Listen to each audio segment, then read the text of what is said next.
Okay, good morning. It's 5 past the hour. This is Ranganathan. Let's get started. Only Manjul and Dex on the call from the customer side.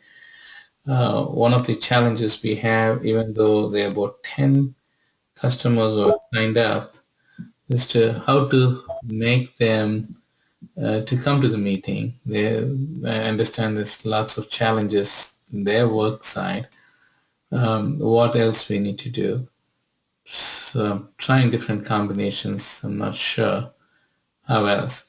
At, at a summary level, all the activities, roadmap, tasks, what we set out, and then whatever we added is progressing very, very well. Mike is going to talk about the connectors area, connectors project, as how it is progressing, and Greg will be presenting on the upcoming new release, where we are and whatnot. But I'll open up the call to Dex and Manjul to begin with to give some introduction.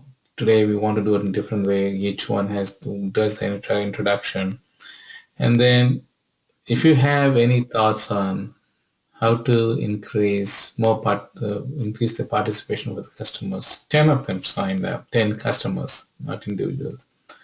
And so I'll open up the call. Go ahead, Manjul or Greg. Manjul, you want to say anything? The only thing I wanted to say was I got the. Can you guys hear me? Yeah, go ahead. Yeah. Okay. I am upgrading to 7.1. I got the GA release, and I'm just putting the project plan together so that we can upgrade in the next, I would say, 1 month. So that's hopefully basically laying all the groundwork with this upgrade so that I can take advantage of all these new features that you guys are going to be rolling out. So excited about that.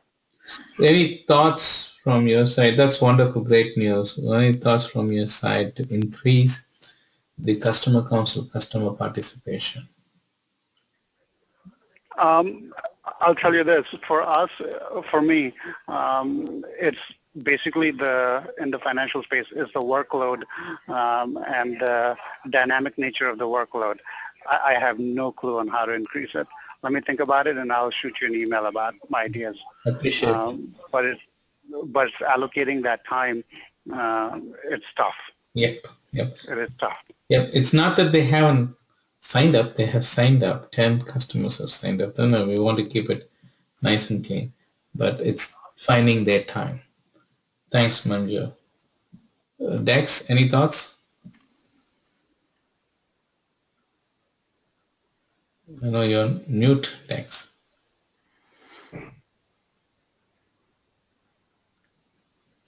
Okay. Well, when Dex is able to speak, then he can express his concern. Mike, take it away. I am sorry, but actually I'm doing two things at the same time, so I'm just as a view only participant today. Bear with me because I have some other stuff to do as well. Okay, no problem. Okay. Mike, take it away. All right, I'm just gonna talk again about this connectors effort that we've got going on. I mean, we're still looking at potential new data sources, and we're working on the documentation of it as far as how to get it installed and etc. But I just wanted to kind of share what the high-level architecture kind of looks like.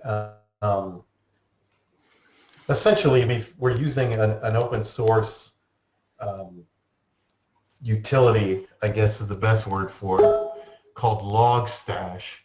And essentially, it simply has the ability to define multiple inputs as far as different types of listeners or protocols that it will listen to. Obviously, this using this LogStash piece is going to be for push type protocols that are, sending things to us. But essentially, you set up this sort of a generic listener, and then it basically will take in the data, and then you can look at the output log file to see what the format looks like. And then it will be a matter of defining a mapper, what we're calling a mapper file, that basically pulls out the different fields that you might want to use when you fire that trigger into Nerve Center.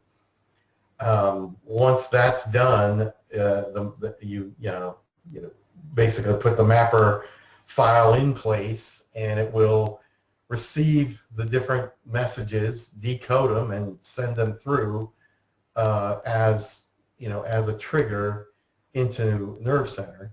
It actually will be received in a mask, and then you have all the flexibility of defining a functions in filtering and etc. in that mask. So that's from a high level, that's it. Any questions or any more information? I mean, essentially, once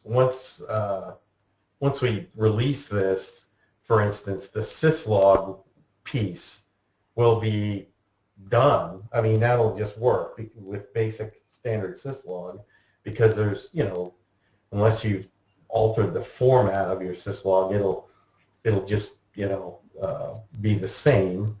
Things like email and messages from SolarWinds or other products that are using like an HTTP push method, you might need to set up a mapper file separate for each type of message, so that it's decoding differently if you have two different HTTP messages coming in, which would probably mean you might want to run different Logstash instances on different ports.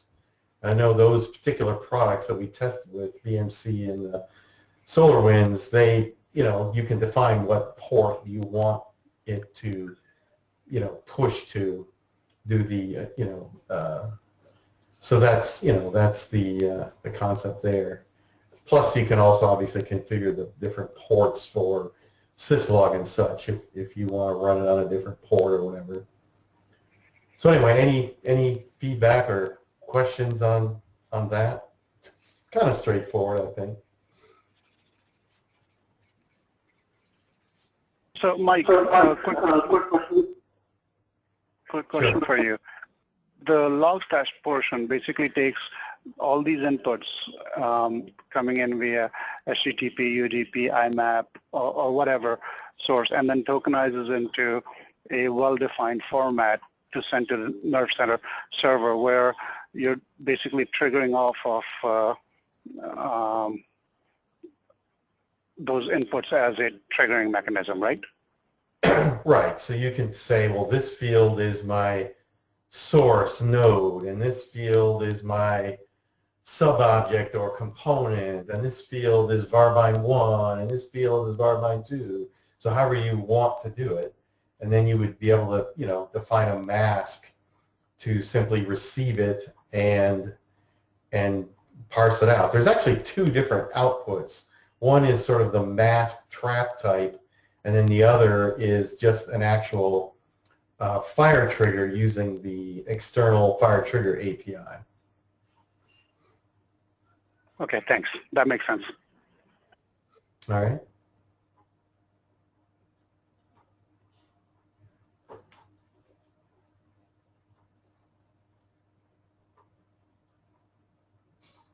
Anything else?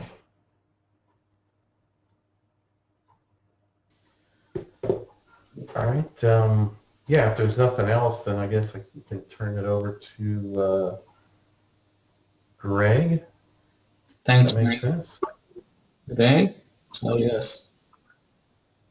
Very good. All right. Let me know when my screen comes up. Yeah, we can see it. Excellent. All right. Very good. Well, good morning. What I want to walk through here is where we're at with the user interface. This is the new incoming web-based user interface that is being added on top of where we are with the 7.1 product. And this will be the new means that will be available for interacting with the server. Its functionality is very specific at the moment and will eventually grow through subsequent releases to the point where it is fully repeating what is available now through the desktop tools that have long been part of Nerve Center, the admin and the client tools. So as we go about creating this, we're very interested in your feedback so that we're developing something that fits the way that Nerve Center best works for your environment. I mean, how, in the way that you approach what you want Nerve Center to do, you want it to go about providing that functionality in a manner that is direct. So while we're working here with the node list, which is just simply a table of the managed contents, when we get farther along through these releases and we're worried with finding where the Nerve Center is finding an issue or how it's looking at a situation, at that point we want the tool to be a useful interface that's leading you, showing you, and you're being able to lead it to find what the situations are. What is its correlation work showing you? So it does not need to repeat what the old approach did. I mean, the client and the admin were creations of the 1990s. It's a different time on how user interfaces were constructed and how the view of a different zeitgeist, in a sense, of how applications worked with providing information. What we want to do here is have something that is, bent towards providing the information you need as you need it, which guides, you, and you guide it on helping to show that. So, with all that said, what we're starting here is to provide the node list control. And we're developing several things as we go along here that are above just what you see on the screen. There's an intention to the flow, as I just discussed, on what we're trying to do. But in there are three particular elements that are subjective that I want to talk about. One is that we want to provide a consistent manner of how you proceed with the interface, so that once you've learned a particular style of how it proceeds, that maps again to different parts once they become available. Like the way that you work with the node list will be largely similar to how you work with the set of trap masks or the set of poles. That when you flip from one type of management within the product to another, that there's not a different approach or a different learning curve or a different understanding that has to be done. That there's a consistency in the procedure about how this all proceeds. We've also worked long and hard about a consistency in the visual feedback as you proceed. And we'll see that as we go through this several times, that there are certain cues and visual feedbacks that occur that's very intentional to help guide and help let you understand that it understands what you're doing, and for it to point out what you have changed as you proceed with using the interface. And the third thing is a consistency in the controls and how it guides what is selectable, in that it won't let you go wrong. It won't let you develop something into an invalid state. It keeps the controls in front of you that allow you to correctly proceed so that you can be successful. It doesn't have gotcha avenues. We're providing this so that it's alerting you when something is not right. It won't let you save an inconsistent state. That doesn't mean that it won't let you save a partial state. Like if you're building an alarm or you're working with a node, you're certainly allowed to make incremental saves, but it won't let you save something that is simply invalid, and we'll discuss that point when we get there. So, so with all that said, watch for these things as we talk about this, and keep that in mind for how we want to be providing this in the future. If we go wrong on that, that's a bad thing. And as always, your feedback on your thoughts on this are very valuable as we proceed. So what we're looking at here is the desktop as it first appears after you've logged in. And there are several pieces here that I want to talk about before we get any farther. That is that the top horizontal part, the header, is a fairly static piece, and that is the major topic selectors for what the desktop is working with. So, you know, right now it's showing you the home, a configuration, managed inventory, and so on from left to right across there. And on a smaller handheld device, this is at the vertical top of the vertical scroll of a smaller, you know, tablet-sized interface.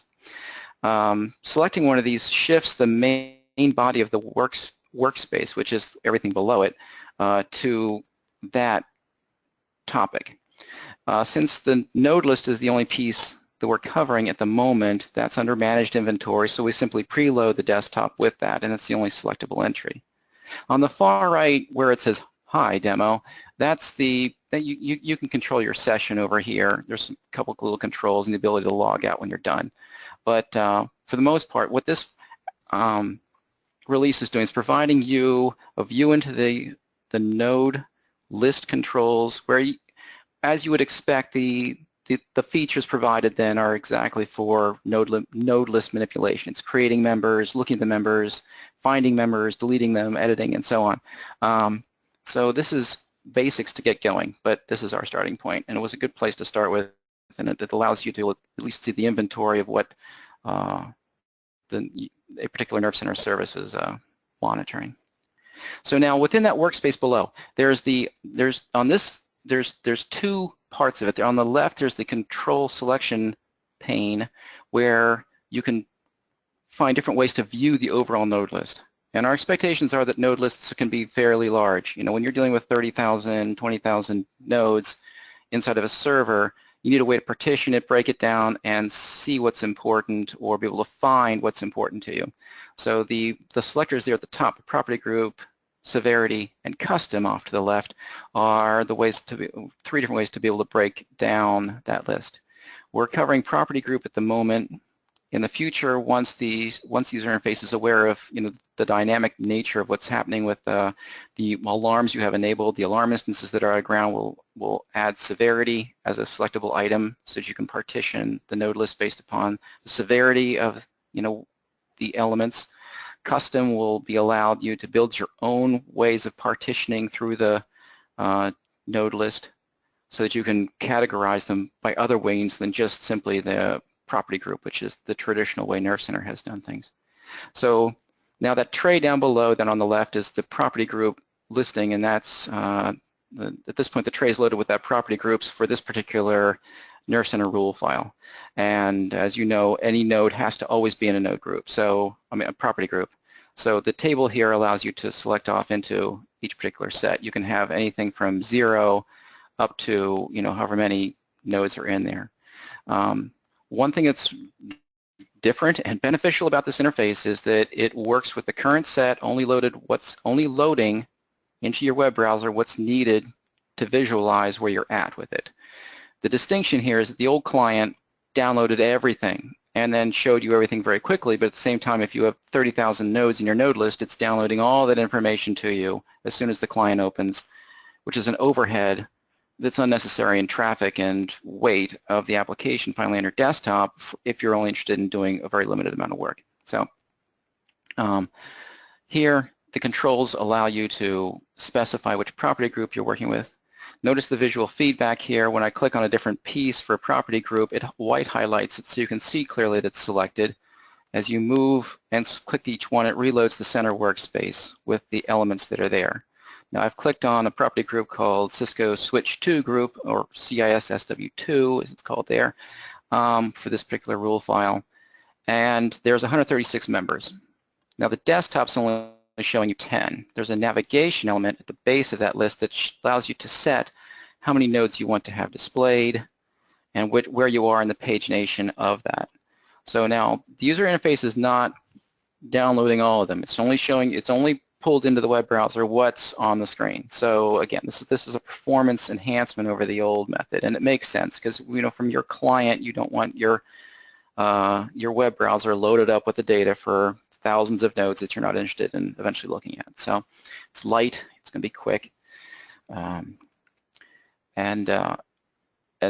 once the feedback here is letting you see which group has been selected with the white lighting the word clear at the top here allows, on the tray, allows you to clear out the entry and returns you back to the master node list.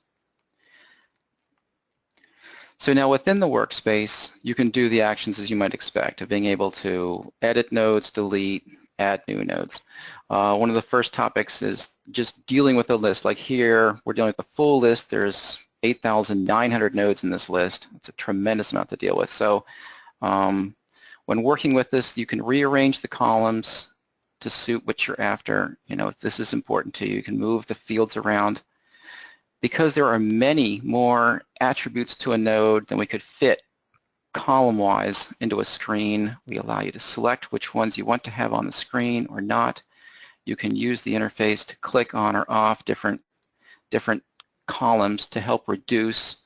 For instance, if you're not dealing with SNMPv3, you can remove the engine ID field, for instance, which is an attribute column specific to handling for SNMPv3. If you're not dealing with trace, you can remove that from the display and so on. So as you proceed, you have controls here to control which columns are displayed. You can control the ordering of the columns, so I can rearrange the columns. And there is you can sort the table that's displayed by the up or down click of a column. So here we're sorting that entire collection, the 8,900, by clicking the up or down on the ID, which is the unique ID for each node. And this lets you, again, control that set, which might be quite massive. You can do that for the different fields here. Now the second part is that you can filter what's in there. So for instance, within that entire set, you can provide a text field in here. So if I look for just the phrase AT&T, I'm searching the nodes for which ones contain AT&T. This is a like search in that it is looking for entries that are like what you've typed in. So it's meant to be a simple means of doing a filtering. So we're not requiring you to understand regular expressions or be able to type in something like that. It's just a very simple means of being able to filter down the list. So you type in a text and it limits the filtering down to what you've selected. That is repeated over here on these different fields. So you can sort on the group, or you can with sort by group, or you can use a phrase here to limit down what is in there. Manjul, I saw a text from you, so yes, we need to be able to export out to a CSV file, and we've talked about moving the nodes in and out of the product using CSV formats, particularly nice to be able to pull them out onto a desktop with a CSV format, to be able to move them from one, use that as a means to move them from one server to another. One of the things that, if I take a little sidestep for a second, one of the things that went into the product in about the 6.2 release from about 3 years ago was the beginnings of an API, a programmatic API. And indeed, the behind-the-scenes operations of this web interface is reusing that API and leading to its expansion, such that, again, with the node list, the 6.2, starting with that release, you can peruse the inventory, the node list, used through that API. And we have used this exact feature set with some customers to be a means to move data in and out of the product, back and forth between spreadsheets and into and out of the node list. So this interface can provide we can have this ability here to be able to pull the nodes into a CSV file. Yet once it's there, we've talked about being able to push it then to a different server in the future. But then also this API that we have has this ability to, through the scripts that we've been writing and with, and customers have been providing, be able to pull nodes and write nodes in and out of the node list. And this allows you to sync against other data sources, which is very valuable for the product. And you need to be in sync with what you want it to have it managed with, often that comes from other data sources.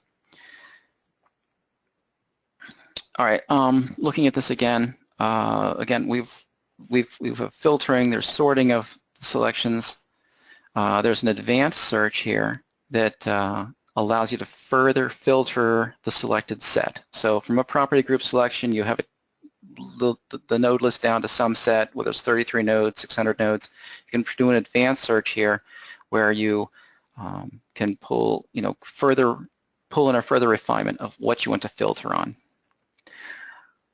Now, as I start to work with it, I want to show you another feedback here. So if I take something, let's say I want to search for the managed nodes. I select that, now I can search. But before I press return on this, I want you to notice something, that there's a blue exclamation mark that's shown up as soon as I click something there. The point of this is that this motif is repeated then throughout all of the user interfaces where there's editable fields. As soon as something's been touched, it's given that exclamation mark. This is meant to denote a change has been made here. And this draws your attention to what has been set versus what may have been there when dialog was initially opened or when you were last dealing with something. So in this case, we're preparing for a search. And so with these two things set and everything else being ignored because we did not touch them, we click search and it further pulls down that ability. I saw another request there from Dex. Let's talk about that. The enhancement request, we should be able to import multiple nodes and using a seed file, either using a command or by using web console. Yes, indeed. Agreed. And this is, again, it goes right back to what we were talking about with the API, where there's often a need for keeping Nerve Center in sync with the other management products that are at your site. So, and there can be data feeds of what's to be managed coming from pieces that aren't necessarily initially network management pieces. Requirements, from other areas can result in a table of nodes that need to be pulled in as a bulk operation. And so, yes, this interface should allow for that. And then also the API, which is underlying, allows for that already in that, again, from a programmatic, a scripting means it can read a CSV file, break records out of that, go into the node list, see if the node's there. If it is, make sure its attributes are in sync with what's in the CSV file. And if the entry from the CSV file is not in the node list, it can add it in. This is something that has been accomplished at several sites. So this is very much becoming part of the product, and it is a needed means to make sure that this product is in sync with your other tools. Very valuable point. The new node feature here is a simple manual way of getting a node into the node list. For some, this is the worst way to go about adding a node, and for some, this is the ad hoc means, quick means of getting something into the product. We've intentionally kept the new node dialog as simple as possible. These are the top level attributes that are needed. Well, not even actually required, but these are the ones that are most likely to be put or defined when adding a node. A second thing that you notice here, the motif that will repeat everywhere else, is as soon as something is required, it lets you know, like a name is required, for instance. So in addition to having an asterisk next to the attributes that are required, it's underlining that need right away by stating that the name is required. So let me put in here, I wanted to demo some of this. So if I put the AT&T website, because it's a good node to play against here, as I work with that, I want to put it here off into its, I'm going to put in the ICMP group. And so on the left, you can see perhaps that there's 0 members over there, but this will be my first member. A field that we've added, and this is new to Nerve Center with this release, is the host name field as separate from the name field.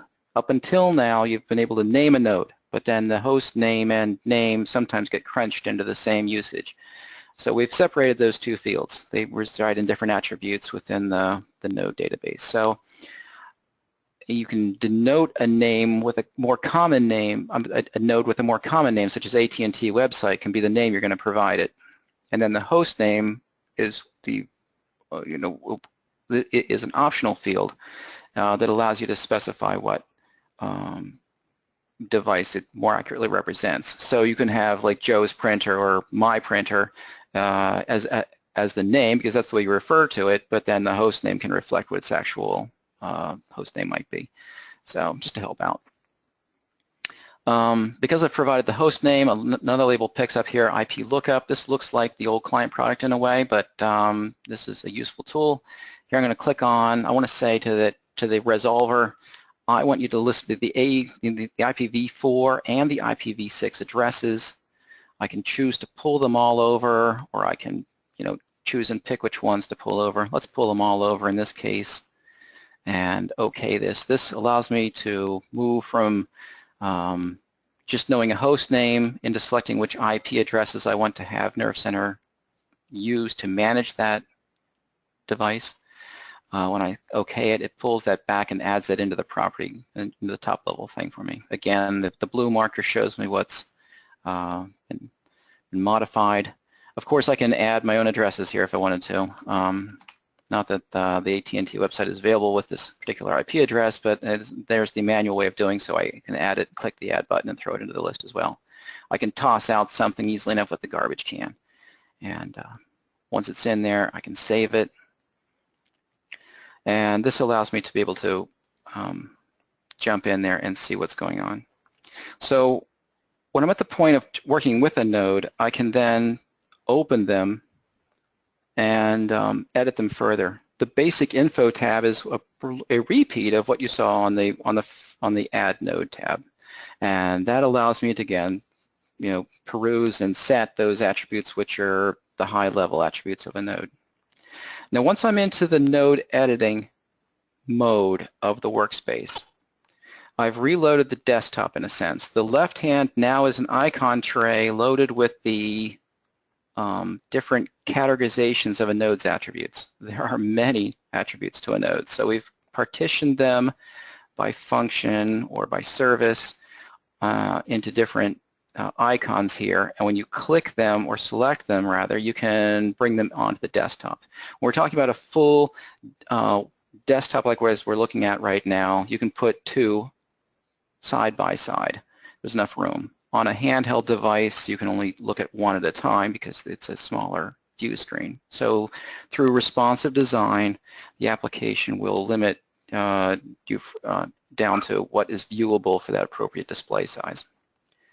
So for SNMP, for instance, you can go about setting up how that node is to be polled or managed with SNMP v1.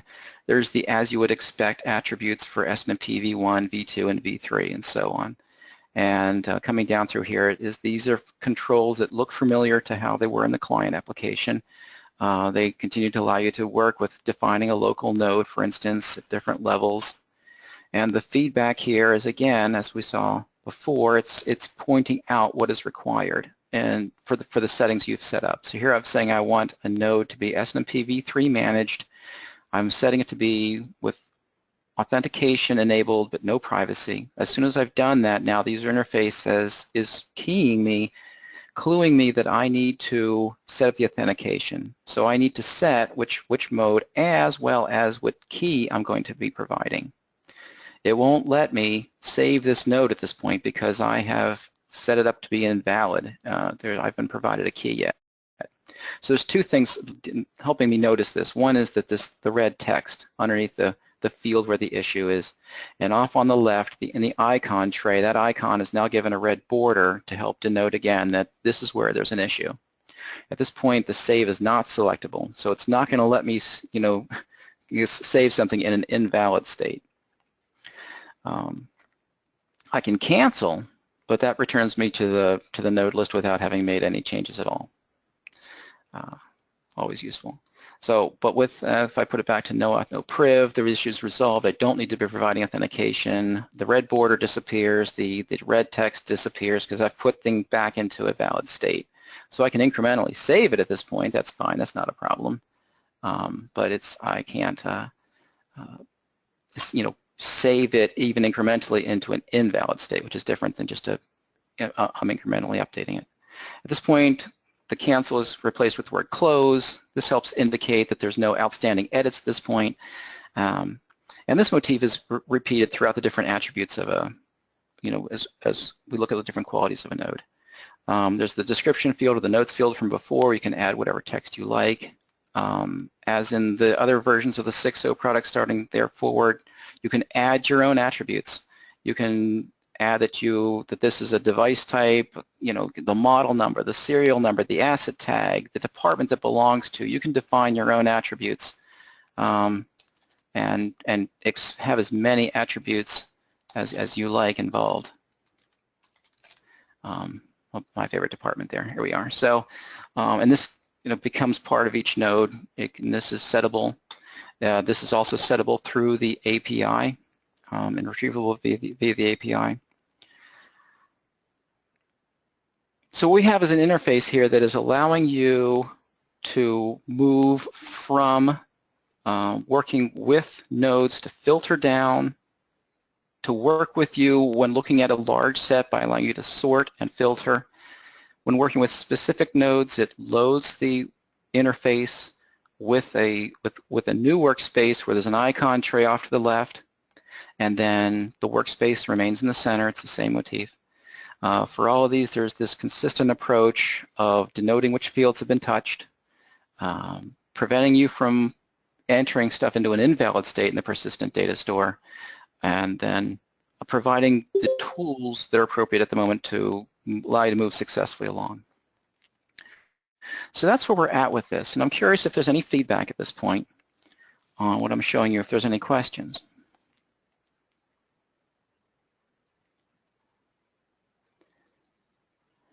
What I will do after this is I will be providing Ranga a slide deck of a lot of this so that I can provide this to you in a more static version, a canned version for you to share or look at. I can also, if you're interested, we can go through this again. We can give you a control separately if you want to call back in at some point, any point you want across the month or months. You can call back in, and we will set this up for you to come in here and play with this. Because this, we're developing this to benefit you. So your interest is appreciated, and if you want to play with this and give feedback, that would be terrific. This is yours to help mold. That's the point of all this. Is that Greg speaking? Yes, this is Greg. Yeah, this is Wait, Marcus. Hi, sorry I'm late. Not a problem. I've been showing off the web interface as it's been coming along, and we can go over this anytime you like. I was just saying I'll have a slide deck for you to show off this, show this off to you, and as well, we're happy to have you come in and play with it. It's available, and you can work with it as well to get your. We would love your input on how this is doing and whether this fits with your interests. We will send along with the slide deck the recording of this session. Marcus, thanks for joining. Greg, you also want to cover something about the what you see is what you get, those things. Oh yes. Now in the old client application, we all use that old client application to see the alarm summary of what is happening within the product. What alarms are out of ground? What alarm instances are out of ground? And which nodes have alarm instances? What's the severity of things? What state are things in? And sometimes we use that alarm summary to redirect things back to ground, for instance. What we have wanted to do and what we're proceeding to do in the coming month or so is to provide an extension to the underlying API that is called what's in what state. Mike Schmidt termed that phrase for us. And that extension to the API allows you to programmatically peruse and manipulate that exact data table as you see in the alarm summary in the client. So you'll be able to, through this programmatic API, work with a server from you can open a session to it. Initially we're doing this with the Perl programming language. So for an external Perl environment running on even a separate node from where the server is. You can open a connection to the server, have it step through the alarm summary from different viewpoints. You can go by a sorting based upon severity major, or you can go by node, or you can proceed inwards by looking at, reviewing which alarms are turned on and then asking for which alarm instances are based off of there. So from 3 different starting points, you can work into the set of alarm instances that are out of ground. You'll be able to, through the API, see which state they're in, when they arrived at a state, and you'll be able to manipulate them to force them to a different state, as you can do right now manually within the client, or force them back to ground. So what this is allowing for then is that whereas it requires a physical presence and your eyes to right now look at the alarm list to manipulate it, this allows for scripting, automated control of what's in the current out-of-ground set of alarms within Nerve Center. This allows, a script to peruse, to see what the Nerve Center product is finding it as it's doing its live correlation work, and being able to, if you want, manipulate that. If for instance, if you know that an issue has been resolved and you want to give that, finalize that back into Nerve Center, you can find the alarm instance and set that instance back to ground because, the case, whatever it was, has been cleared out. So I did not provide a view into that because it's all Perlese and Perl syntax and so on. So I don't have a view to show you for that just now. But I think talking about it gives you an idea for where we're heading with this API. Great, Greg. There's a question posted by Dex. Let me see. In the chat window. Yeah, okay. Can you please demo how the model interface looks like? Okay, we will be, I cannot demo that for you now because we have not gotten to that point. What we have right now is the ability for the web interface to look and manage the node inventory. In the months to come up ahead, we will be providing a means for stepping into, in a very similar manner, we plan to step into the ways that you would look at the other assets for the elements of what you involve yourself in when you're working with Nerve Center. The trap masks, the alarms, the polls, the different actions such as the Perl subroutines and so on. So what that's going to look like is going to, be kind of what you're familiar with the client, but the navigation should be improved from what you experienced with the client and should proceed along paths that, allow you to productively use Nerve Center in your network management work. Greg, Manjul here, quick question. The users, like for example, you are logged in as demo user. I'm assuming that the same tier of users that you have NC admin versus NC users will be ported over where NC users may not have delete privileges or privileges based on user authentication level, so to speak. I'm assuming all that's ported over in the web GUI as well, right? That's right. At the moment, what we have is the same approach where, again, you log in, you're either in the users group or the admin group. And we're contemplating, providing more groups in the future so that you could have read-only groups for looking at the assets, but then maybe have read and write permissions against the node list so that, members could, accounts can come in and be able to manipulate what's being managed, but they cannot change what management is being, what monitoring is being done on those nodes. Or, at the highest level, of course, is to be able to change the configuration as well as view it and be able to control the managed inventory and everything. But there's a need by different parties to be able to come in and do different operations. For some, you want them to be able to come in and see what is enabled or disabled, but not be allowed to edit it. Or you want somebody to come in and be able to manipulate the node list on demand, but not get into working with the other pieces. So in the end, this should go beyond what was provided as a simple 2 partitioning of the user accounts from before, the admins versus users.